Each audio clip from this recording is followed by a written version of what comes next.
Subscribe करें और bell दबाएं ताकि कोई खबर रह न जाए।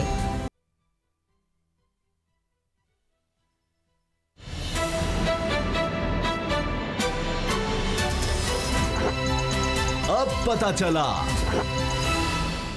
बिस्मिल्लाहिर्रहमानिर्रहीम, अस्सलाम वालेकुम। मैं हूं मोहम्मद उसामा गाजी और आप देख रहे हैं अब पता चला।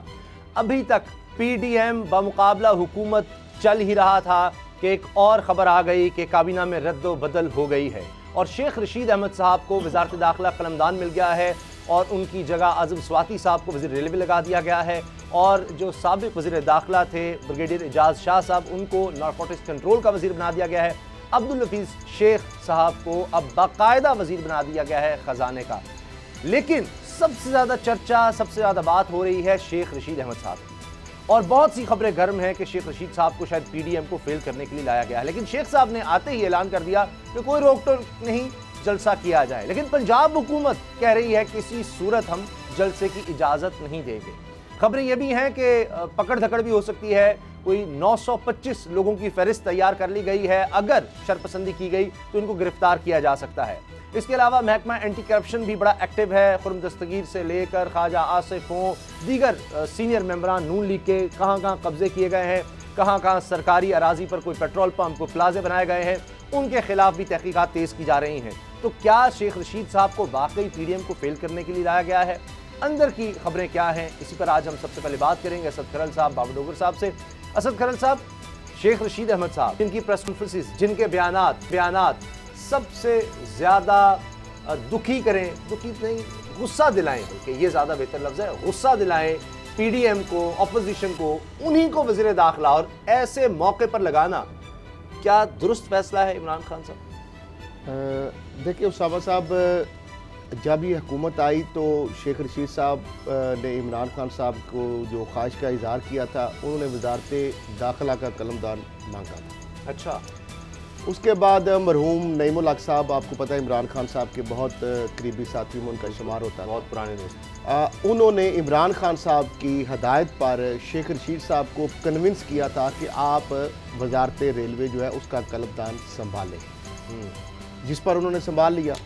अब शेख रशीद साहब माशाल्लाह 15वें उनका कलमदान है ये वज़ारत दाखिला का। उससे पहले आपको पता है मीर ज़फ़रुल्लाह जमाली के दौर में भी, शौकत अजीज़ के दौर में, मुशर्रफ के दौर में, उससे पहले नवाज शरीफ के दौर में वो वज़ीर इत्तलात भी रहे, वज़ीर रेलवे भी रहे, वज़ीर सकाफ़त, खेल, अमूर नौजवान, तो बहुत सारे उनके पास पोर्टफोलियो रहे। अब मामला ये है कि एक तो इनको बना दिया गया वज़ीर दाखिला।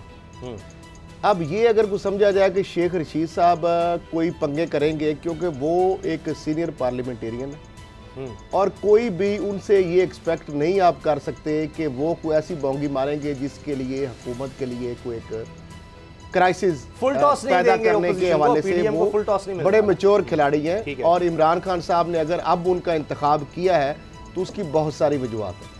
ब्रिगेडियर एजाज शाह साहब जो है उनको इसलिए, जिस तरह इमरान खान साहब ने कि हर खिलाड़ी जो है उसकी जगह के खिलाना जो है जहाँ पर मुनासिब हो। ब्रिगेडियर एजाज शाह साहब का जो प्रोफाइल ही शुरू होता है, फोर्स कमांडर पंजाब थे, एएनएफ के हेड थे पंजाब के, जब अरूज पे था मनशियात का ये धंधा। उसके बाद और बहुत सारे उनके पास पोर्टफोलियो रहे, तो उनको वो रसदाद मनशियात की वजारत दे दी गई है। आज़म स्वाति साहब को चूँकि अकोमोडेट करना था तो उनको रेलवे की जो है वजारत वो दे दी गई है। ठीक है। और हफीज़ शेख साहब का जो मामला है वो एक आइनी एक मसला पैदा हो गया था, क्योंकि इस्लामाबाद हाई कोर्ट के उस फैसले के बाद 7 कमेटियों में से 4 कमेटियों के वो हेड थे, बाकियों के मेंबर थे। तो अब वो अमूरे जो सारा मामलात है हुकूमती, 6 महीने से ज़्यादा नहीं रह सकते वो, या तो उनको सेंटर बना देंगे या इस तरह की कोई चीज़ भी की जा सकती है। लेकिन अब चूँकि वो अदालती फैसला जो है उसके रडार से वो निकल आए, वफाकी वजीर बनने के साथ ही उनको वजारत खजाना का कलमदार उनके पास रखा गया है। सही है। तो अब ये है कि शायद उसके ऊपर वो फैसला अमल दरामद उसका ना हो, इतलाक ना हो। अच्छा। लेकिन दूसरी बात ये है कि ये जो आप कह रहे हैं 6 माह तक, तो 6 माह के बाद फिर एक क्राइसिस क्रिएट होगा, या तो फिर अल्टीमेटली उनको करवाया जाएगा, सेनेटर इलेक्ट उनको कराना पड़ेगा।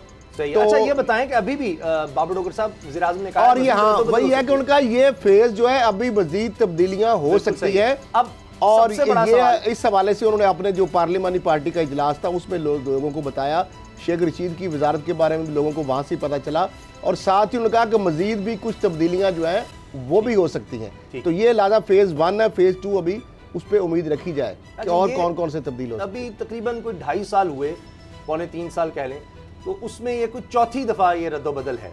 बाबर डोगर साहब, क्या नज़र आता है? लॉन्ग मार्च रोकना है, उसको नाकाम बनाना है? शेख रशीद साहब को अंदर की खबरें सारी हैं, नून लीगियों के बारे में, पुराने मुस्लिम लीगी हैं, काफ़ी अरसा नवाज शरीफ के साथ रहे, एक एक शख्स को जानते पुराने को, किसने कहाँ ज़मीनों पर कब्जे किए हुए हैं, काफ़ी ज़्यादा तफसीलात आ रही हैं इस हवाले से।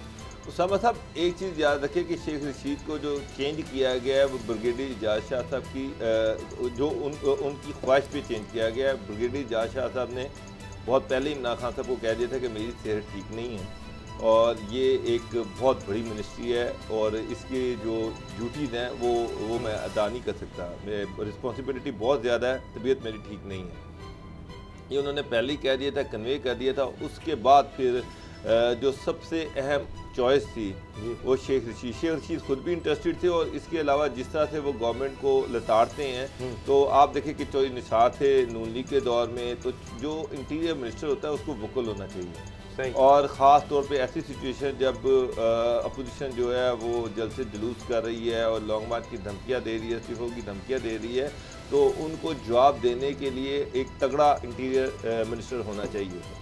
तो ये सारी चीज़ें मद्देनज़र रखते हुए इमरान खान साहब ने शेख रशीद जो थे उनको इंटीरियर मिनिस्ट्री दी है। लॉ एंड ऑर्डर उनकी जिम्मेदारी होगी, जलसे जुलूसों पे रोकना, रैलियों को रोकना, उनको इफेक्टिवली हैंडल करना, ये उनकी जिम्मेदारी होगी। अब खाली पहले तो वो बयानबाजी कर रहे थे रेलवे के मिनिस्टर होने के नाते, अब बयानबाजी के साथ साथ जिम्मेदारी भी उनके पास आ गई है। अब वो इसको डायरेक्टली हैंडल करेंगे अपोजिशन के जलसे जुलूसों को इंटीरियर मिनिस्टर होते हुए। तो ये प्लानिंग भी थी और उसके साथ साथ ब्रिगेडियर इजाज़ शाह साहब जो थे वो आदम स्वाति साहब, उनका पता है आपको कि एक इंसिडेंट हुआ इस्लामाबाद में जिस तरह से, और उसके बाद उनको हटा दिया गया और अब वो दोबारा एंटर हो गए हैं। अब देखें कि वो किस तरह से परफॉर्म करते हैं। पैसे वाले आदमी हैं, तगड़े आदमी हैं। इमरान खान साहब जो हैं वो उनके सामने बेबस हो गए, तगड़े आदमी के सामने, सही, और उसको दोबारा मिनिस्ट्री दे दी। ठीक है। तो जी बाबर साहब बात मुकम्मल कर लें। हफीज़ शेख साहब जो हैं वो अदालती फैसले के बाद वो सारी जो कैबिनेट कमेटी थी उनसे उतर गए थे। मैंने आपको पहले भी आप ये अच्छा देख रहे हैं, ये तब्दीलियाँ अच्छी हैं, बेहतर होगा। जैसे जी शेख साहब तो पहले ही एक तरह से ऑल इन ऑल लग रहे थे खजाना में, अब वजीर भी हो गया। 3 महीने के लिए देखें, 3 महीने के लिए उनको मिनिस्टर बनाया। प्राइम मिनिस्टर आइन के तहत किसी बंदे को 6 महीने के लिए बना सकता है और उसके उस दौरान उसको यहाँ इलेक्शन लड़वा दें। अच्छा, अब शेख साहब ने आते ही जो बातें की हैं उनमें अहम बातें हैं असद करल साहब। एक तो ये कि जी शेख साहब ने कहा कि बिलावल हो, मरियम हो, मौलाना फजलुर रहमान हो, वो कहते हैं जी हुकूमत से हमने बात नहीं करनी, तो फिर वो कह रहे हैं बात करनी किससे है।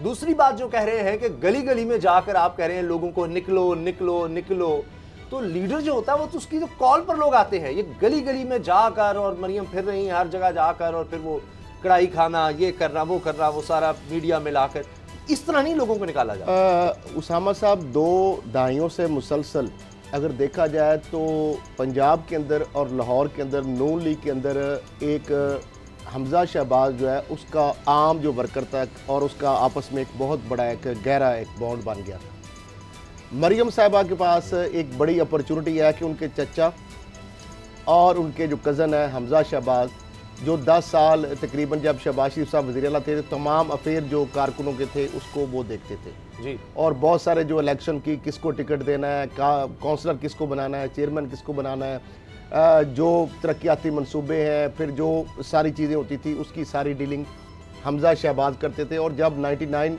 मुशर्रफ के टेक ओवर के बाद जब ये पार्टी बाहर गई थी तो उस वक़्त हमजा शहबाज को बतौर गारंटर यहाँ पे रखा गया था।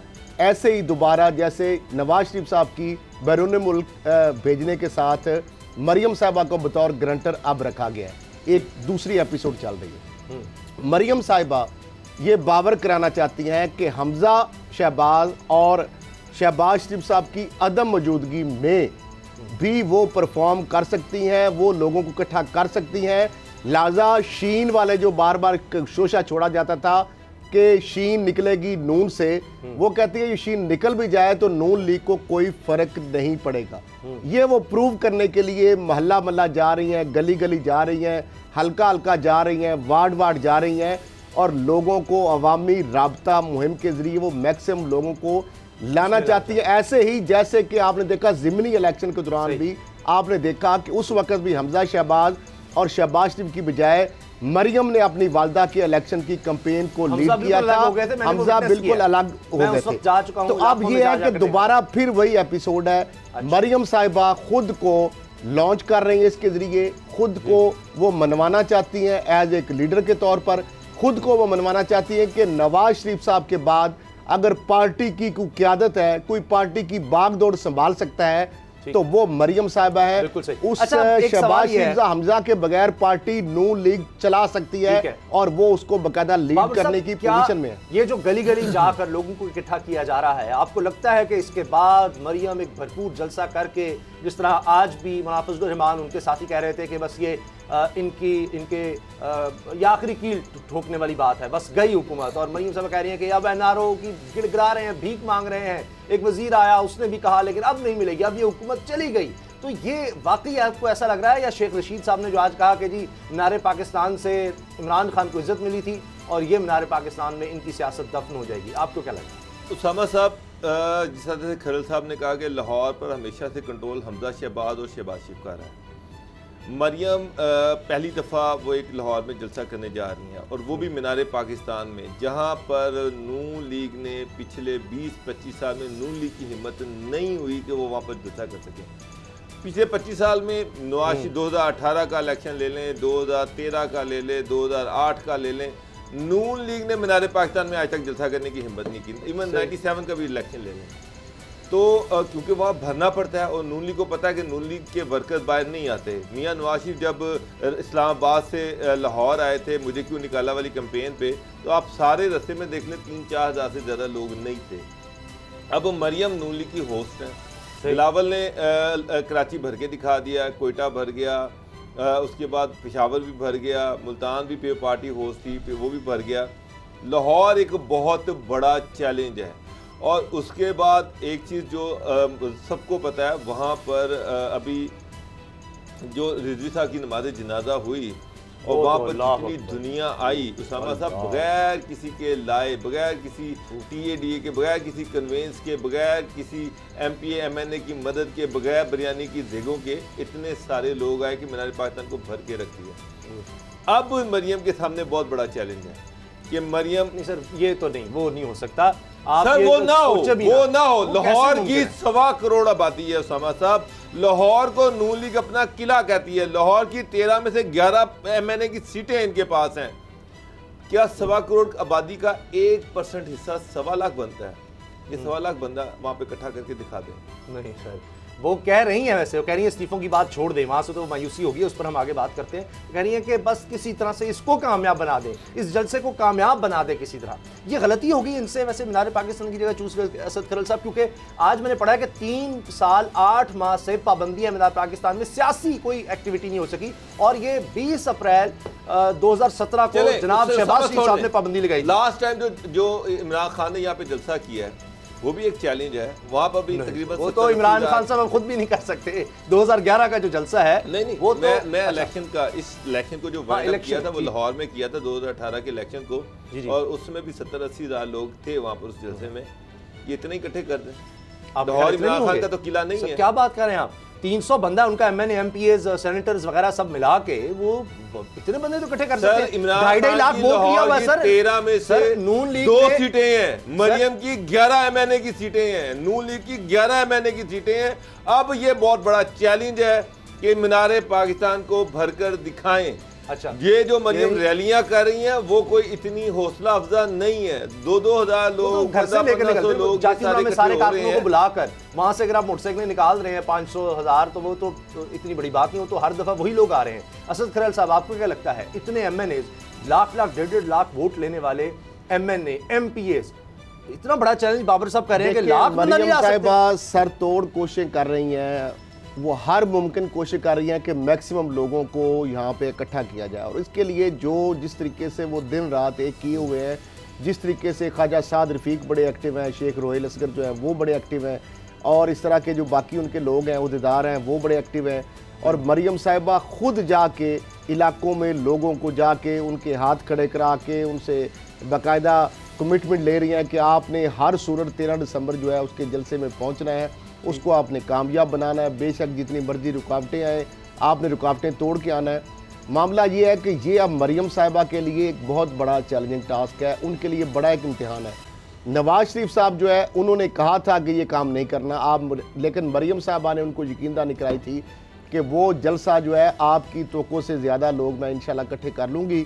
तो अब मामला ये है कि देखना ये है कि मरियम साहिबा जो अपना दावा है, नवाज शरीफ साहब ने ये कहा था मरियम साहिबा को कि आप क्या अल्लामा खादम रिजवी साहब जो है उसके जनाजे से ज़्यादा लोग इकट्ठे कर सकती हैं। तो नवाज शरीफ साहब बल्कि ये उन्होंने कहा कि हमें उससे ज़्यादा बंदे इकट्ठे करने चाहिए, तो फिर तो हम कामयाब उसको जलसा कह सकते हैं। तो मामला ये है उसका और इसका ज़मीन आसमान का फ़र्क है। आशिकान रसूल और जोक दुर जोक जिस तरह आए उसामा साहब ना सिर्फ मीनार पाकिस्तान पूरा इस्लाम है, खैबर पख्तूनख्वा से भी लोग आएंगे, पूरा वो सिंध से भी लोगों ने आना है, पूरे पंजाब से ग्राउंड भरा, सड़कें भरी, अतराफ में जितने वो फ्लाई ओवर थे, जो पुल थे, जो इमारतें थी, वो तो खैर लाखों में 7, 8 या 10 लाख लोग थे। तो मेरा ख्याल है कि ये तो लाहौर की सवा करोड़ आबादी का, आप ये देखिए 1% लोगों साहब ने कहा है ना, अगर 1% वोट चोर तो ये नहीं है, वो इमरान खान को कहते हैं। तो 11 आपकी 13 में से नशिस्तें अगर है तो आपको तो कम से कम यहाँ पे 10-20 लाख बंदा इकट्ठा करना चाहिए। साहब एक मिनट, मैं मोटा मोटा हिसाब देता हूँ सर, मोटा मोटा हिसाब ले लें। नून लीग को लाहौर की हर MNA की सीट से 1 लाख से ऊपर वोट पड़े, 1 लाख से ऊपर वोट पड़े, और जो 2 सीटें हारे हैं वो भी थोड़े मार्जिन से हारे, उनमें भी इनके MNAs को 1 लाख से ऊपर वोट पड़े, यानी कि करीब कोई 10,000 से हारे, कोई 15,000 से हारे, ये 2 सीटें इसी मार्जिन से हारे हैं। इसका मतलब ये है कि नून लीग को जो लाहौर से वोट पड़ा वो कम से कम 17-18 लाख था, इतना था वो। अच्छा, अब मुझे बताएं ये सिर्फ MNA की आप बात कर रहे हैं, MP इसके अलावा है, चले वो बीच में है ना, 18 लाख वोट पड़ा। 18 लाख वोटर का क्या ये मेरा मतलब है कि 50% भी नहीं निकाल सकते, 25% भी नहीं निकाल सकते? सिर्फ लाहौर नहीं है, पंजाब पूरे से आना क्या? गुजरांवाला में जो जलसा हुआ था,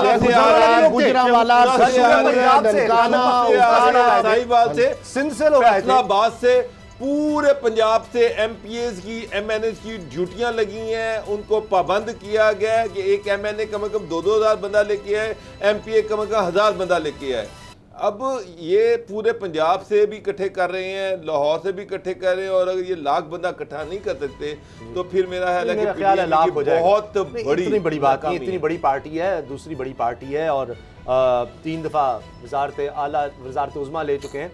मेरा नहीं ख्याल, अब ये CEC का इजलास, वर्किंग कमेटियों का हंगामी इजलास नून लीग ने तलब किया है, लेकिन साथ ही असद करल साहब, पंजाब हुकूमत का ये कहना कि हम जलसे की किसी सूरत इजाज़त नहीं देंगे। चलें आप कह देंगे जी शहबाज शरीफ ने नहीं दी, मजहबी इज्तिमा की इजाज़त थी, लेकिन सियासी जलसा कोई भी नहीं हुआ। 2017 अप्रैल 20 तारीख, उसके बाद से शहबाज शरीफ साहब के दौर के बाद से कोई नहीं, मीनार पाकिस्तान पर ज़रूरत भी नहीं पड़ी।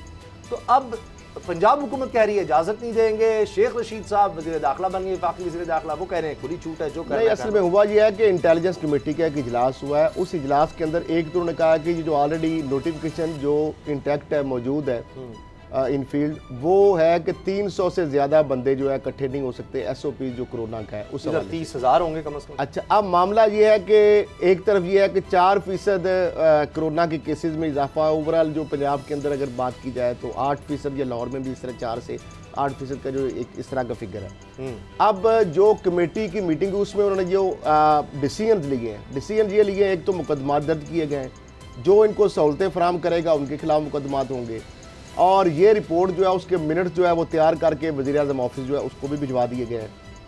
मामला ये है कि उन्होंने ये फैसला किया है कि हम इजाज़त नहीं देंगे और रोका भी नहीं जाएगा। ये अजीब वैसे मंतक है, वज़ीर-ए-आज़म साहब भी कहते हैं कि इजाज़त भी नहीं देंगे और रोकेंगे भी नहीं।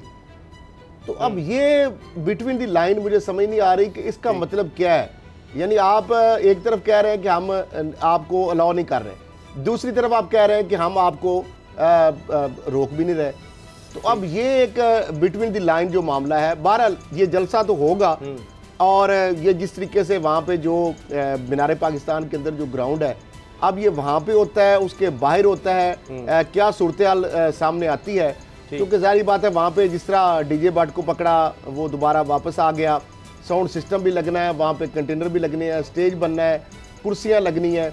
लेकिन ये हुकूमत की जानब से, पुलिस की जानब से या इंटेलिजेंस कमेटी है उसकी जानब से जो फैसला वही आया है कि इन लोगों को जलसे के हवाले से जो भी कोई फैसिलिटीज़ अगर देगा, जो भी सहूलियात देगा, वो ट्रांसपोर्ट की सूरत में हो, वो कुर्सियों की सूरत में हो, टेंट्स की सूरत में हो, शामियाना, कनाते, साउंड सिस्टम, तो उनके खिलाफ उन्होंने कहा कानून हरकत में आएगा। अच्छा। उनके खिलाफ एक्शन लिया जाएगा और जो भी वायलेशन की जाएगी, जो भी इसका मुर्तकिब होगा। अच्छा, अभी ब्रेकिंग न्यूज़ ये चल रही है, मुकदमात का सामना भी करना पड़ेगा। बाबर डोगर साहब, ब्रेकिंग न्यूज़ ये चल रही है कि उस्मान बुज़दार साहब की राजा बिशार से मुलाकात हुई है। अब वो भी वज़ीर कानून भी हैं, वो भी इन मामलों को देख रहे हैं और कानून की खिलाफ वर्जी पर कानूनी कार्रवाइयाँ अमल में लाई जाएंगी। लिस्टें मैं आपको बता रहा हूँ तैयार हैं 925 लोगों की, ज़्यादातर 7 से ज़्यादा नून लीग के लोग हैं।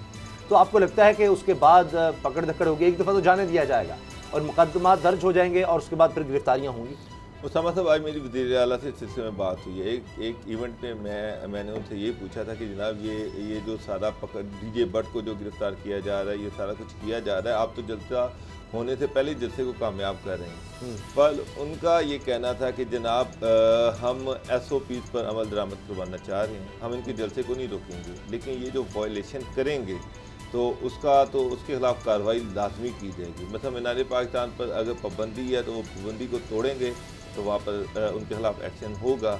और अगर ये रैलियाँ निकाल रहे हैं, अगर होटल्स में इस तरह से इज्तिमाई खानों पे पाबंदी है और वहाँ इस तरह से खाने खाएंगे, मैंने देखा है कि सामा साहब रेस्टोरेंट्स में जिस तरह से मरियम 100 बंदों को लेकर खाना खा रही थी, नहीं खाया जा रहा है इस तरह से। नहीं। तो जो होटल इसको वायलेट करेंगे या जहाँ पे ये वायलेशन होंगी, तो उनका ये कहना था कि अगर एक आम आदमी के खिलाफ एक्शन हो सकता है, सर के खिलाफ एक्शन क्यों नहीं हो सकता? मैं तो ये अर्ज करूं कि वो बट कड़ाही वो अगर खा रही हैं, साथ ही मौलाना फजलुर रहमान कह रहे हैं, PDM कह रही है कि शटर डाउन, पहिया जाम हड़ताल होगी, वो तो उन्हीं दुकानों को बंद करने की, ये सब सड़कें बंद करने की बात कर रही हैं। अली अजवरी के मज़ार पर हाजिरी देती हैं, फिर कहती हैं कि इसको हमने बंद भी करना है, यानी कोई कहीं जा ना सके। ये तो अजीब सी तजाद वाली बात है असद करल साहब, एक तरफ आप जाके कड़ाई खा रहे हैं और कह रहे हैं हमने ये दुकानें नहीं चलने देनी, जब हम एहतजाज करेंगे इनकी सब दुकानें। हड़ताल का मतलब तो ये है, शट डाउन और क्या है, पहिया जाम और क्या है, आपने कारोबार आप कह रहे हैं हम बंद कर देंगे।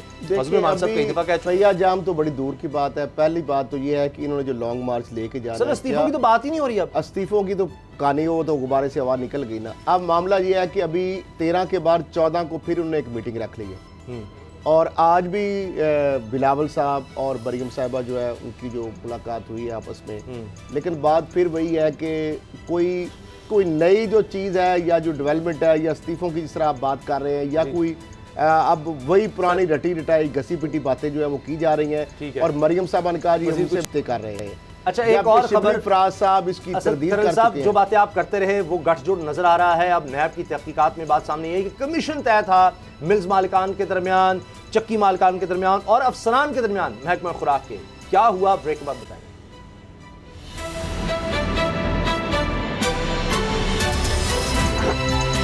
अब पता चला।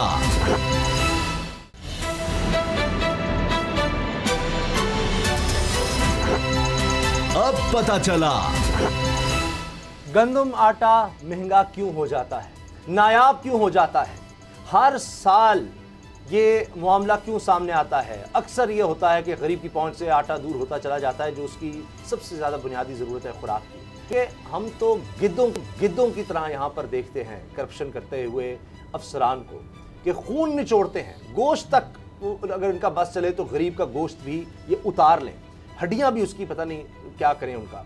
यही हो रहा है। अब इंकशाफ ये हुआ है नैब की तहकीकात में कि महकमा खुराक के अफसरान, फ्लावर मिल्स मालिकान और आटा चक्की मालिकान के दरमियान कमीशन मुकर्रर था, कमीशन, और फी बोरी 100 से 150 रुपए कमीशन सरकारी अफसरान लेते थे महकमा खुराक के, और सिर्फ एक महीने में 7 करोड़ से जायद का कमीशन अफसरान ने लिया। ये महकमा खुराक सिंध की बात बता रहा हूं, जहां से अरब हर रुपए की रिकवरी भी हो चुकी है। असद करल साहब, ये बातें आप बताते रहे, लेकिन अब तो यानी एक एक चीज सामने नजर आ रही है ये कोई इनको खुदा का देखिए खौफ ये सिंध महकमा के अंदर जिस तरह उन्होंने बताया कि सिर्फ नैब सखर ने 13 अरब रुपया जो है महकमा खुराक और जो ये स्मगलर थे, ये जो आटा चोर थे, उनसे 13 अरब रुपए की रिकवरी की है और सिंध हुकूमत को फिर वापस कर दी है। अब वो पता नहीं उसके साथ फिर दोबारा क्या खेल खेलते हैं। अभी ये जो मामला हुआ है इसमें जो बताया गया है कि जो आपने बताया कि रिकॉर्ड से ये बात साबित हुई है कि जिस तरह आपने बताया कि 1 माह के दौरान जो 7 करोड़ रुपए का कमीशन लिया गया है, जो एक बोरी जो है जो मिलों को देने के लिए महकमा खुराक ने फी बोरी 100 से लेकर 150 रुपए उनसे वसूल किया है और वो बगैर आटा पीसे उनको आगे अफगानिस्तान स्मगल कर देते थे। दूसरा, अब हुआ क्या है कि रिकॉर्ड जब फ्राहम किया, रिकॉर्ड के मुताबिक नवंबर में 3 अजला के लिए 1,40,000 बोरी जो है गंदम मुकर्रर की गई। इस हवाले से ये बताया गया है कि गंदम सांगड़, बेनजीराबाद और नौशहरा फरोज के लिए जारी की गई। अब हुआ क्या है कि महकमा फूड्स ने मीरपुर खास की फ्लोर मिल को खिलाफ कोटा ये रिलीज़ किया और कमीशन जो है इसका इंकशाफ फ्लोर मिल और आटा चक्की जो मालकान के बयानात हैं ये रिकॉर्ड करने के बाद और अब तक महकमा खुराक के 40 से ज़्यादा अफसरान जो है वो अपना बयान रिकॉर्ड करा चुके हैं और तहकीकात के दौरान जो नैब को, तो ये पहले 13 अरब की रिकवरी हुई। अब ये मजीद जो दूसरा खाता अब शुरू हो गया है, अगर आगे इसको स्क्रूटनी किया जाएगा तो ये मामला भी अरबों तक जा पहुंचेगा। तो अगर सिंध के अंदर आवाम जो है वहाँ पे भूखी मर रही है और ये रोटी, कपड़ा और मकान का जो नारा लगाते हैं, आपको पता है सिंध के अंदर ही जब बिलावल ने कहा था या सीएम की रिपोर्ट जब उन्होंने कहा था कि वो गंदम चूहे खा गए, फिर उसके बाद आपने ये भी देखा कि गंदम जो है अपने लोगों को नवाजने के लिए जो गंदम रखी गई थी, जिस गोडाउन के अंदर रखी गई थी, उसका किराया उस गंदम की मालियत से कई गुना ज्यादा था। कई करोड़ रुपए उतनी उस गंदम की मालियत नहीं थी जितना उसको वहां रखने के एवज जो किराया दिया गया था।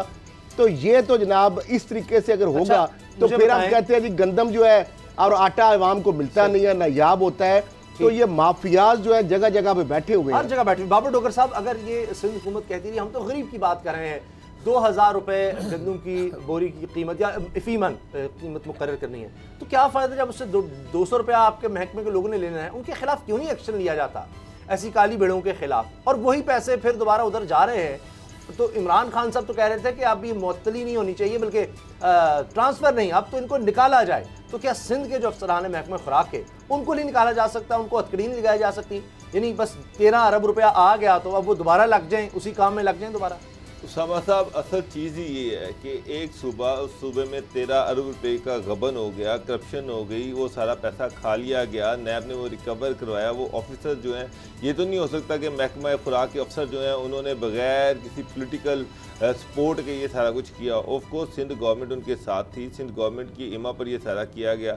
वो पैसा रिकवर करके और फिर उसी गवर्नमेंट को वापस कर दिया गया और वो दोबारा उसको खा लेंगे। मगर ये चीज़ मुझे समझ नहीं आ सकी। या तो फिर होता कि जनाब अगर इस तरह की हरकत होती है, इस तरह से होता है, तो उसका कोई और तरीक़ाकार होना चाहिए। ये क्योंकि ये सिंध गवर्नमेंट, क्या सिंध गवर्नमेंट खुद इसमें कंप्लेनेंट थी? क्या सिंध गवर्नमेंट नैब में ये केस लेके गई? तो मेरा बस सिंध गवर्नमेंट तो अपने अफसरों को प्रोटेक्ट कर रही थी। ये तो नैब ने खुद अपनी इन्वेस्टिगेशन करके बंदों को पकड़ के ये सारा पैसा निकलवाया, तो अब फिर उसको वापस चला गया। अब सिंध में तो सज़ा जज़ा का कोई ताल्लुक है ही नहीं है। इवन एंटी करप्शन का जो महकमा है वो पंजाब में उसकी फॉर्मेशन डिफरेंट है। पंजाब में एंटी करप्शन का महकमा जो है वो उसका एक डीजी होता है और वो चीफ सेक्रेटरी के अंडर होता है। अच्छा। और बल्कि सुप्रीम कोर्ट में साकिब निसार साहब ने तो उसको इंडिपेंडेंट कर दिया था, सीएम के नीचे से भी निकाल दिया था। अच्छा। लेकिन सिंध में एंटी करप्शन जो है महकमा जो है उसका एक मिनिस्टर होता है। वो पंजाब में एंटी करप्शन का कोई मिनिस्टर नहीं होता। पंजाब में एंटी करप्शन जो है वो इंडिपेंडेंट अदारा है, किसी हद तक इंडिपेंडेंट अदारा है, और ख़ास तौर के सुप्रीम कोर्ट के फैसले के बाद तो टोटली इंडिपेंडेंट है। सिंध पर वो क्यों लागू होता सुप्रीम कोर्ट का हुक्म? सर वो पंजाब के हवाले से ऑर्डर दे गए थे क्योंकि उस वक्त हुसैन असगर थे। हुसैन असगर जो थे उन पर जब पोलिटिकल प्रेशर आया तो वो सुप्रीम कोर्ट में चले गए। एंटी करप्शन को देख रहा होगा तो वजारत में, किसी भी वजारत में अगर करप्शन होगी तो वो कैसे उसके खिलाफ जाएगा? सर यही तो है कि कोई अपनी अपनी हुकूमत के खिलाफ चला जाएगा। जितने महकमे भी हैं वो उनके खिलाफ किस तरह से वो मिनिस्टर जाएगा। तो सिंध में सर करप्शन करना, करप्शन होना ये कोई बुराई नहीं है, तो गरीब ये कोई गलत बात नहीं समझी जाती। किसी वहाँ शख्स पर का सारा साल वो शख्स मेहनत करता है, किस तरह फिर कभी आंधी, कोई तूफान आ गया, बारिश आ गई, गंदम उससे ख़राब भी हो जाती है। उस गरीब आदमी से फिर आप 150-200 रुपया ले रहे हैं, फिर वो आगे इसीलिए रोता है कि पहले वो फर्टिलाइज़र का, असद खरल साहब कहते हैं जी वो बीज का भी मसला, फिर उसने मेहनत भी करनी है। अगर ये 150-200 रुपया वो उसकी जेब से ना इस तरह से निकाला जाए तो उसका मार्जिन तो कहाँ से कहाँ चला जाए असद खरल साहब? ये महंगाई के बावजूद उसको बहुत ज्यादा पैसे बच जाए। लूटता है उसामा साहब, जो किसान है ना उसको हमेशा मिडल मैन लूटता है। सर ये तो मिडल मैन तो नहीं है ना। जब मई में गंदम की फसल आई तो आपको देखा 1300 रुपया गंदम जो है लोगों से ली गई, 1200-1300 रुपया मान के हिसाब से। 1-2 माह बाद वही गंदम जो है वो 2000 तक चलेगी, फिर 2400-2800 तक पहुंच गई।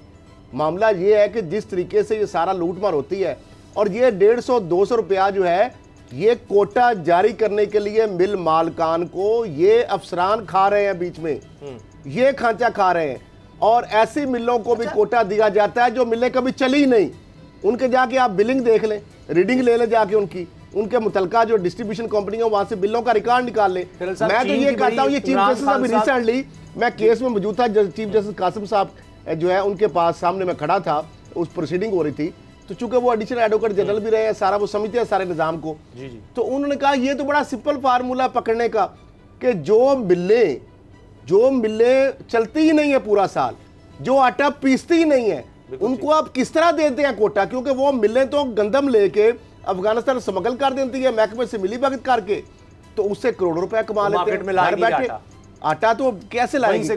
क्योंकि वो गंदम का ही बगैर पिसे उनको बहुत ज्यादा फायदा हो जाता है। बिल में जीरो चल रहा है काम। लेकिन ये बताएं मुझे बाबर डोगर साहब के चीन की मिसालें वज़ीर आज़म बहुत देते हैं, वहां तो अब ये मशहूर है कि जी वहां तो जीरो टॉलरेंस है करप्शन की। होती है, दुनिया में हर जगह होती है, लेकिन सजा इतनी खतरनाक और खौफनाक होती है कि कांप जाता है आदमी के जी मैं ये 100-150 रुपया हर बोरी से ये जो ले रहा हूं। लेकिन जाकर आप देखिए कि सिर्फ एक महीने में 7 करोड़ रुपया बनता है। 7 करोड़ रुपया कोई छोटी रकम नहीं है। लेकिन जिस गरीब आदमी ने 200 रुपया देना है जब भी बोरी, तो उसके लिए वही मार्जिन था शायद। उसने पता नहीं क्या कुछ करना था, अपनी बेटी की किसी ने शादी करनी थी, कोई इलाज करना था, कोई बच्चों की स्कूल का कर लेता, पता नहीं और क्या कर लेता, किस तरह से उसके कोई इलाज के लिए हो जाता। तो ये लोग सोचते नहीं है, हम लोग क्यों इतने बेहिस हो गए हैं? ये करप्शन का नासूर क्यों हर जगह इतना फैला हुआ है? और हम बात कर देते हैं महंगाई हो गई, ये हो गया, वो हो गया, ये मसाइल, लेकिन जो इस तरह की जड़ें हैं, इस तरह के जो सांप और अजदे बैठे हैं, इनका सर क्यों नहीं कुचला जाता? उसामा साहब अब फेडरल गवर्नमेंट में वो क्या करें? मेरा मतलब है कि वहाँ सूबा जहाँ पे अद्वियात जो हैं वो अस्पतालों में पहुँचने की बजाय कहीं और बिक जाती हैं, जहाँ पर कुत्ते के मारने की वैक्सीन ही नहीं मिलती। अब वहाँ पर ये तो प्रिंसिपल गवर्नमेंट 18वीं तरमीम को बार बार रोना दोहराया जाता है कि जी 18वीं तरमीम जो है इस पर लड़ मर जाएंगे, जिस पर गोलियाँ चल जाएंगी, जो मर्जी हो जाए, 18वीं तरमीम वापस नहीं होने देंगे। तो अब 18वीं तरमीम के पास सारे इख्तियारात तो सूबों के पास हैं। फेडरल गवर्नमेंट इसमें क्या कर सकती है? फेडरल गवर्नमेंट का कोई अमल दखल नहीं है। हाँ, ये तो सिंध गवर्नमेंट ने देखना है। अगर करप्शन हो रही है तो उसको सिंध गवर्नमेंट ने पकड़ना है। अगर सिंध गवर्नमेंट खुद उसमें मिली हुई है तो इसमें फेडरल गवर्नमेंट बेबस है। अगर पंजाब गवर्नमेंट है, पंजाब गवर्नमेंट में पीटीआई की गवर्नमेंट है, अगर सीएम करप्शन कर रहे हैं तो खान साहब ऊपर बैठे हैं, खान साहब उसको मॉनिटर भी कर सकते हैं, खींचते भी हैं, देखते भी हैं। बाबर साहब करप्शन के खात्मे का नारा इमरान खान का था। सिंध में सैकड़ों गाड़ियां, के मामला में क्या सिंध में सैकड़ों गाड़ियां गायब हैं, चोरी हैं, लेकिन उन्हीं गाड़ियों के इवज तेल भी जारी हो रहा है, मेंटेनेंस रिपेयर पे पैसे भी खर्च हो रहे हैं, ड्राइवर भी उनके ऊपर चल रहे हैं, लेकिन कागजों में वो गायब भी है। यानी अजीब। और सिंध हुकूमत ने तो नैब वहां से खत्म करने के लिए कानून लाने की भी कोशिश की असेंबली के अंदर। उन्होंने कहा कि ताकि हम आजादी से लूटमार कर सके। सिंध हुकूमत ने असेंबली को इस्तेमाल करके नैब को वहां पे खत्म करने की अटेम्प्ट की थी कि जनाब नैब सिंध के किसी महकमे में नहीं मुदाखलत कर सकता। आपको पता है कि जो फेक अकाउंट वाला केस था, जो जरदारी साहब अनवर मजीद वाला, जो ओमनी ग्रुप वाला, उसके अंदर भी नैब को रिकॉर्ड नहीं उठाने दिया जाता था, एफआईए को नहीं किसी दफ्तर में दाखिल होने दिया जाता था। पर सुप्रीम कोर्ट ने जेआईटी बनाई, सुप्रीम कोर्ट ने रेंजर को साथ कहा कि आप जाके रिकॉर्ड लाएं। तो ये सूरत हाल सिंध के अंदर तो एक माफिया राज, जैसे सुप्रीम कोर्ट भी अभी कई दफा कह चुके हैं कि सिंध के अंदर तो एक निजाम ही ब्रेक का वक्त है, अलग चल रहा है। इस करप्शन के बावजूद, इस होशरुबा करप्शन के बावजूद पाकिस्तान में बड़ी बेहतरी देखी जा रही है। छठा महीना मुसलसल के $2 अरब से ज्यादा रेमिटेंसेस तरसीलात ज़र पाकिस्तान में आई हैं और बड़ी खुशाइंद खबरें नजर आ रही हैं। इस पर बात करेंगे ब्रेक के बाद।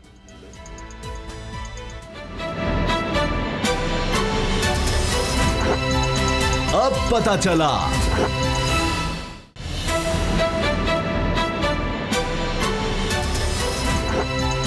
अब पता चला। मुआशी मैदान से नई खुशखबरी है। पाकिस्तान की तारीख में यह पहली दफा हुआ है कि मुसलसल 6 माह से हर माह $2 अरब से ज्यादा तरसीलात ज़र यानी रेमिटेंसेस आ रही हैं।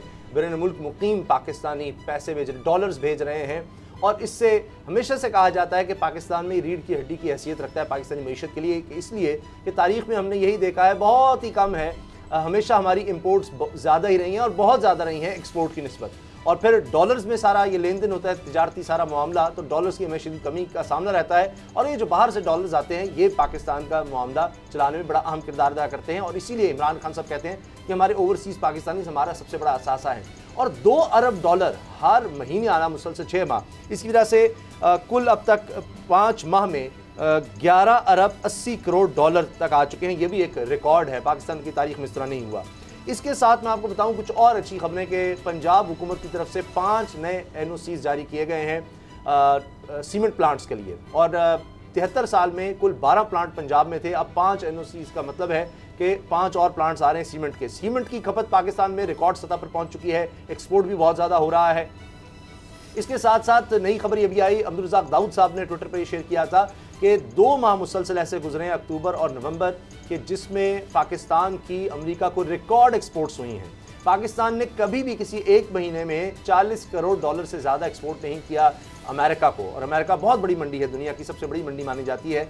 तो उस लिहाज से अगर आप देखें तो पाकिस्तान ने बहुत बड़ी अचीवमेंट की है, $40 करोड़ से ज़्यादा अक्टूबर और फिर नवंबर में भी। तो ये इस तरह की अच्छी खबरें आ रही हैं जो लग रहा है कि पाकिस्तान का मुस्तकबिल बेहतर होने जा रहा है। असद खरल साहब, ये अब फाइनली लग रहा है कि 2-2.5 साल के बाद आखिर कुछ अच्छी खबरें माशी मैदान में आने लगी हैं। तिजारती खसारा हमारा कम हो रहा है। साहब, दुनिया में देख लें कि पूरी दुनिया में कोरोना की एक आलमी वबा जो है उस वजह से रोज़गार कम हुए हैं, वेजेस कम हुए हैं, लोगों की जॉब्स खतरे में पड़ी हैं। उसके बावजूद मैं समझता हूँ ये इंडिकेटर जो आए हैं कि जिस तरह नवंबर में $2 अरब 34 करोड़ तक ये रेमिटेंसेस आई और अक्टूबर के मुकाबले में ये 2.4% इसमें इजाफा हुआ, जबकि गुज़श्ता साल नवंबर के मुकाबले में इस साल तरसील ज़र जो है वो 28.4% बढ़ी हैं। अब इस हवाले से स्टेट बैंक का भी कहना है कि अक्टूबर के मुकाबले में नवंबर में तरसीलात ज़र 2.44 बढ़ी हैं और 27% इजाफा हुआ है 5 माह के दौरान, जुलाई से नवंबर तक। और ओवरऑल जिस तरह आपने बताया हुजम जो $11 अरब और 80 करोड़ तक पहुँच गया। एक तो ये बहुत खुश आइंद खबरें हैं और दूसरी जानब उसामा साहब, ये जो मैं बता रहा हूँ कि ये जो PDM के जलसे हैं और मुल्क दुश्मनों जो कूदते हैं वो अपना रंग दिखाना शुरू कर रही हैं। अभी एक शाहदरा से एक नेटवर्क पकड़ा गया है जिसका टारगेट उसको ये दिया गया था और उसके ताने बाने इंडिया और अफ़गानिस्तान से मिलते हैं और उसका ये टारगेट था कि उसने ये जो 13 दिसंबर का जलसा है इसको निशाना बनाना था। अभी दोबारा एक थ्रेट अलर्ट जारी हुआ है और उसके अंदर भी यही बताया गया है कि पेशावर के हमल जो है वहाँ पे जो हमला उनका नाकाम हुआ या नहीं कर सके, लाहौर के अंदर दोबारा से वो टारगेट करने की जो ग्रुप्स हैं वो कोशिश कर रहे हैं। और इंडिया आपको पता है पाकिस्तान के अंदर इस तरह के मामलात को हमेशा वो एक्सप्लॉइट करता है और अपना वो फायदा निकालता है और इस तरह वो वाकयात करता है। दुनिया की तारीख में ऐसा नहीं हुआ होगा क्योंकि अभी एक तरफ हमें वबा है कोरोना का खतरा और दूसरी तरफ ये जो थ्रेट अलर्ट जारी हो रहा है, तो मैं समझता हूँ कि इस हवाले से भी हमें मोहतात रहना होगा। हमारे सिक्योरिटी इदारे भी चौकस हैं, उन्होंने एक नेटवर्क ऑलरेडी पकड़ा है शाहदरा के करीब से, लेकिन ये मामला अभी ये खतरा टला नहीं है। तो इस हवाले से हमें भी अपनी आंखें कान हमें खुले रखने चाहिए और अलर्ट रहना चाहिए, चीज़ों को देखेंगे। बाबा डोगर साहब, अभी जिस तरह असद खलील साहब ने बात की, पाकिस्तान माशी मैदान में आगे जा रहा है, इंशाअल्लाह अल्लाह ताला करे, हमारा ये वतन है, अल्लाह ताला करे कि बहुत तेज़ी से तरक्की करे। लेकिन दुश्मन का आप देखिए कि इस वक्त दुनिया में एक बड़ी खबर बनी है, पाकिस्तान इस बारे में बार बार आवाज़ उठा रहा है, अक़वाम मुत्तहिदा की सतह पर भी, यूरोप में कि 500 मीडिया आउटलेट्स बनाई हुई थी जाली, और 2005 से पाकिस्तान के खिलाफ ये भारत काम कर रहा था। उसका वो कोई ग्रुप बनाया था, श्रीवास्तव ग्रुप, और ये EU डिसइंफो लैब ने जो NGO है उसने सारा पूरी एक चार्टशीट बनाई है किस तरह से जाली जो लोग इंतकाल कर गए उनके नाम से बड़े बड़े जर्नलिस्ट और इंसानी हुकूक की तंजीमों के सरबराह उनके नामों से सारी खबरें छाप कर और यूरोपियन यूनियन में और अक़वाम मुत्तहिदा में पाकिस्तान को बदनाम करना, पाकिस्तान के खिलाफ खबरें बनाना, यूरोपियन यूनियन के जाली लेटरहेड बनाए थे 750 के करीब website, voice of America, economist और इस तरह से ऑब्जर्वर और इनके बनाए हुए अकाउंट, और वो और उनको कोट किया जाता था, और फिर भारत की सरकारी एजेंसियां उस चीज को बढ़ाती थी कि जी फलान का फलान। तो पाकिस्तान को दहशतगर्दी का मरकज कहलवाना, यहां पर ये जो इन्वेस्टमेंट है, मईशत है, इसको तबाह करना, पाकिस्तान का नेगेटिव दुनिया में दिखाना और भारत को अच्छा दिखाना, ये सारा काम हो रहा था। इसमें इतनी इन्वेस्टमेंट की गई थी, उसके बावजूद यह है कि आज पाकिस्तान में अल्लाह का करोड़ शुक्र है कि फॉरेन इन्वेस्टमेंट आ रही है। और अभी हाल ही में वर्ल्ड बैंक की रिपोर्ट आई कि इस मौजूदा सूरत हाल में पाकिस्तान दुनिया के बेहतर ममालिक में नजर आ रहा है कि जहां इन्वेस्टमेंट आ रही है इस माहौल में भी। उसामा साहब, माजी में अनफॉर्चुनेटली पाकिस्तान की जो हुकूमतें थीं वो तो इंडिया से दोस्ती के चक्कर में थीं, वो तो हर कीमत पे, हर कॉस्ट पे ये चाह रही थी कि इंडिया के साथ हमारे ताल्लुकात बेहतर हो जाएं, हम इंडियन गवर्नमेंट के नीचे लग जाएं, चाहे वो इंडिया हम पाकिस्तान में दहशतगर्दी करा रहा है, चाहे सारी दुनिया में पाकिस्तान को ब्लैक लिस्ट करवा रहा है। मेरा मतलब कि पिछली गवर्नमेंट ने पाकिस्तान ब्लैक लिस्ट हो रहा है, फेटअप में पाकिस्तान के खिलाफ साजिश की जा रही है, सारी दुनिया की वेबसाइटें जो है वो पाकिस्तान में उसको बदनाम किया जा रहा है। लेकिन हमारी जो गवर्नमेंट है वो जनाब मरी जा रही है कि हम इंडिया से दोस्ती कर लें, उसको काउंटर नहीं किया जा रहा था। शुक्र है आज मैंने फिर आज उस्मान बुज़दार साहब ने एक ब्रीफिंग दी जिसमें लाहौर में नए डेवलपमेंट प्रोजेक्ट जो हैं उसके बारे में बताया गया। उसमें लाहौर में जेल रोड पर, फिरोजपुर रोड पर, माल रोड पर बहुत सारे अंडर पासिस और ओवर पासिस बनाए जा रहे हैं। उसके साथ साथ मैंने कल भी आपको बताया था कि लाहौर में फिर एक वो बस चलाई जा रही है, इलेक्ट्रिक बस चलाई जा रही है माल रोड पर और केनाल रोड पर, जो कि पोल्यूशन फ्री होगी। अभी सियालकोट में देखें, इमरान खान साहब ने कहा है कि हम पूरी तरह फैसिलिटेट करेंगे, जो इकोनॉमिक जोन्स बनाए जा रहे हैं उनका मकसद ये इन्वेस्टमेंट हो। और तो सर जो प्रोस्पेरिटी आ रही है, जो बाहर से पैसा आ रहा है, उसके जो आगे असरात है वो आहिस्ता आहिस्ता नुमाया होने शुरू हो गए हैं। मैं बोल ये चीज़ अलहदा है कि लाहौर में पहले एक चीफ मिनिस्टर थे जो हर चीज़ में शोबाजी किया करते थे, तस्वीरें ज़्यादा थी, प्रेस रिलीज ज़्यादा थी, काम कम था। लेकिन यहाँ पर यह है कि काम हो रहा है लेकिन उसको उस तरह से शोबाजी नहीं की जा रही, उसको उस तरह से खेला नहीं जा रहा जिस तरह से पहली गवर्नमेंट खेलती रही। सर, इंटरनेशनल ऑर्गेनाइजेशन ने कहा है कि जो हमारा एहसास प्रोग्राम है, देखिए बेनज़ीर इनकम सपोर्ट प्रोग्राम आया, बड़ा ज़बरदस्त था, उसको भी सराहा गया। वो अलग बात कि 8 लाख उसमें से वो जाली सारा कुछ हुआ, वो लंबी कहानी हो जाएगी किस तरह लोग पकड़े गए कि सरकारी मुलाजिम भी थे और पैसे ले रहे थे। 2000 रुपया नादार गरीब जो बुजुर्ग लोग हैं उनके लिए, माजूरों के लिए अगरचे बहुत कम है, लेकिन ये किया जा रहा है। और इंटरनेशनल ऑर्गेनाइजेशन है दुनिया की मानी हुई जो बरतानिया के साथ काम कर चुकी है, उसने कहा है कि एहसास प्रोग्राम दुनिया के बेहतरीन प्रोग्राम्स में से है और ये वक्त आएगा कि पूरी दुनिया सोशल वेलफेयर के लिए इसकी तकलीफ करेगी, क्योंकि इसमें कंप्रीहेंसिव है। क्योंकि असद खलील साहब इसमें ये देखिए माजूरों के लिए, बुजुर्गों के लिए, फिर बेरोजगारों के लिए इसमें सारा कुछ है। सिर्फ ये नहीं कि आप उसको स्टाइपेंड दे रहे हैं, वो चाइनीज कहावत है ना कि किसी को मछली ना खिलाओ उसको मछली पकड़ना सिखाओ, तो इसमें वो चीजें भी शामिल है। बड़ा कंप्रीहेंसिव है इस माहौल के बावजूद। प्रोग्राम एक तो इतनी स्पीड से इतने लोगों तक इंतहाई शफाफ तरीके से, ट्रांसपेरेंट तरीके से, एक ऐसे तरीके से जिसमें किसी बंदे की इन्वॉल्वमेंट नहीं है, एक पूरा एक मैकेनिज्म है, एक पूरा सिस्टम है, उसके जरिए वो बंदा जो है वो एक चेकलिस्ट इतनी ज़बरदस्त है कि इसमें से कोई गलत बंदा इस रडार में नहीं आ सकता, अगर कोई आता है तो फौरी तौर पर पकड़ा जाता है। तो ये मैं समझता हूँ कि ये इतनी बड़ी रकम की जो तरसील हो रही है और अभी तक एक ऐसा केस सामने नहीं आया जिसमें किसी गैर मुस्तक बंदे को या ओवरलैपिंग होगी, एक फैमिली के 2 लोगों को बेनिफिट दिया जा रहा हो, या सरकारी जिस तरह अफसरान अपने लोगों के नाम पर, अपने मुलाजमों के नाम पर, अपने अजीज़ो कारब के नाम पर और घोष लोगों के नाम पर जिस तरह वो बिस्प के अंदर वो दिए जा रहे थे पैसे, ठीक, तो ये भी एक अच्छी बात है। आज वज़ीर आज़म से गवर्नर चौधरी सरवर की मुलाकात भी हुई है, उस हवाले से भी चूँकि पंजाब के वाले से PM साहब ने जारी बात इनपुट ली होगी, आबे पाक अथॉरिटी के वाले से उन्होंने कुछ बताया। कपास की जो सीड्स है उसके हवाले से जो हम बात करते हैं, इस हवाले से गवर्नर साहब ने कुछ अचीवमेंट्स बताई हैं, तो उसको भी पीएम ने सराहा है। और कपास के ग्रोइंग एरिया का इजाफा और वो फोकस भी हुकूमत कर रही है कि कपास, अगर ये टेक्सटाइल इंडस्ट्री चल पड़ी है तो अब हमें कपास जो है उसके ऊपर भी फोकस करना चाहिए कि ज़्यादा से ज़्यादा कपास की पैदावार हो पाकिस्तान के अंदर, ताकि कम से कम हम इंपोर्ट करें, ज़्यादा हमारा यहाँ से रॉ मटेरियल हमें मिले। तो ये भी एक खुशाइंद बात है कि कपास के हवाले से या जो पंजाब के अंदर ये भी कहा जा रहा है कि हमारी अब एक्सपोर्ट जो है फिनिश्ड गुड्स में, यानी तैयार जो कपड़े हैं उनमें ज़्यादा हुई है, तैयार टेक्सटाइल्स में। पहले दूसरी चीज़ों में ज़्यादा थी, कभी कोई धागा बाहर जा रहा है कुछ, तो इससे मार्जिन आपका बढ़ जाता है, वो भी बहुत अच्छी बात है। अब ये दुआ ये है कि जिस तरह से हम देख रहे हैं तवानाई के बड़े बड़े मंसूबे हैं, डैम्स, तवानाई के शोबे में अभी कैनअप आगे बढ़ रहा है, तो सबसे अहम चीज़ है तवानाई। और मैन पावर तो पाकिस्तान के पास है, स्किल्ड लेबर चाहिए, तो पूरी दुनिया से इंशाल्लाह इन्वेस्टमेंट पाकिस्तान आएगी जैसे जैसे CPEC आगे बढ़ेगा। और अल्लाह करे कि ये खुशखबरियों का सिलसिला इस तरह जारी रहे ताकि हमारा मुल्क तरक्की करे। इजाज़त दीजिए, अल्लाह हाफिज़, पाकिस्तान जिंदाबाद।